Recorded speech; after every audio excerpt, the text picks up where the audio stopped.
जम्मू कश्मीर में लिथियम का भंडार मिलने का समाचार आपने सुना होगा। चिली और ऑस्ट्रेलिया के बाद भारत में लिथियम की सबसे बड़ी खदान मिली है। लिथियम का प्रयोग मोबाइल फोन, इलेक्ट्रिक कार समेत कई उपकरणों में होता है। आप समझ सकते हैं कि भविष्य में भारत के विकास के लिए ये कितना महत्वपूर्ण हो सकता है।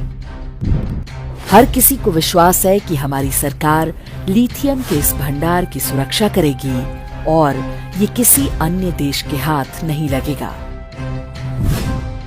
ये बात हम क्यों कर रहे हैं, इसे समझने के लिए आपको थोरियम की कहानी जाननी चाहिए। थोरियम एक रेडियो एक्टिव धातु है जिसका प्रयोग परमाणु ऊर्जा के लिए होता है।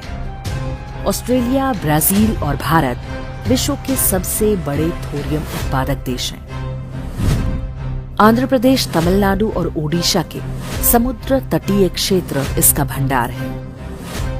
यहाँ की रेत में इल्मेनाइट और मोनेजाइट नाम के खनिज पाए जाते हैं जिनसे थोरियम निकाला जाता है। एक अनुमान के अनुसार विश्व का लगभग 1/3 थोरियम भारत में है।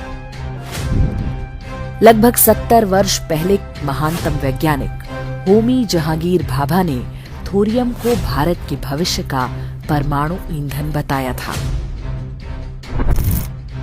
वर्ष 2004 में कांग्रेस के सत्ता में आने से पहले तक थोरियम आधारित फास्ट ब्रीडर टेक्नोलॉजी यानी FBT में भारत विश्व में अग्रणी था। इस समय अनुमान जताया जाता था कि 10 वर्ष के अंदर कम से कम 1 गीगावाट का थोरियम आधारित रिएक्टर तैयार कर लिया जाएगा।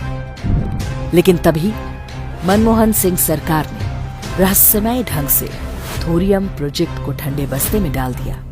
ये एक तरह से अलिखित और अघोषित नीति थी। अभी तक जो परमाणु रिएक्टर हैं, उनमें यूरेनियम का प्रयोग होता है। भारत में यूरेनियम बहुत कम पाया जाता है और इसे विदेशों से मंगाना पड़ता है। एक और थोरियम प्रोजेक्ट बंद कर दिया गया। दूसरी ओर तमिलनाडु, केरल से लेकर आंध्र प्रदेश और ओडिशा तक के समुद्री तटों पर अवैध खनन और तस्करी तेज हो गई। वर्ष 2007 में मनमोहन सरकार ने इल्मेनाइट को प्रतिबंधित सूची से बाहर कर दिया।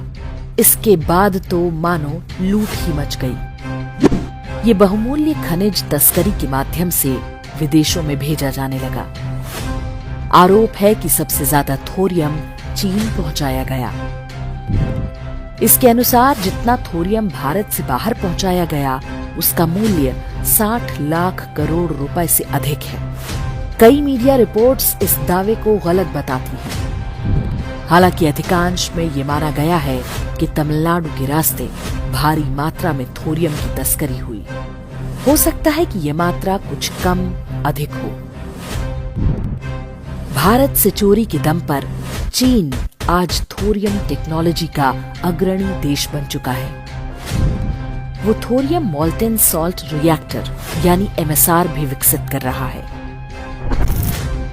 दूसरी तरफ भारत में वर्ष 2004 से 2014 तक ये प्रोजेक्ट ठप रहा।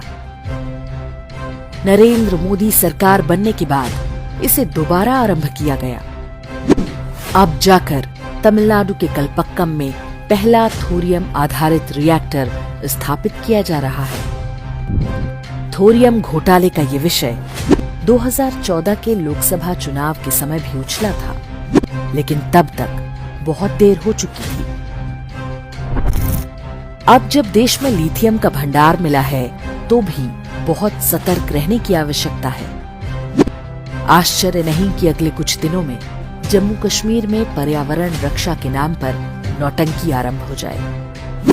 हो सकता है कि लिथियम के उत्खनन पर रोक लगवाने के लिए सर्वोच्च न्यायालय में सुनवाई भी आरंभ हो जाए।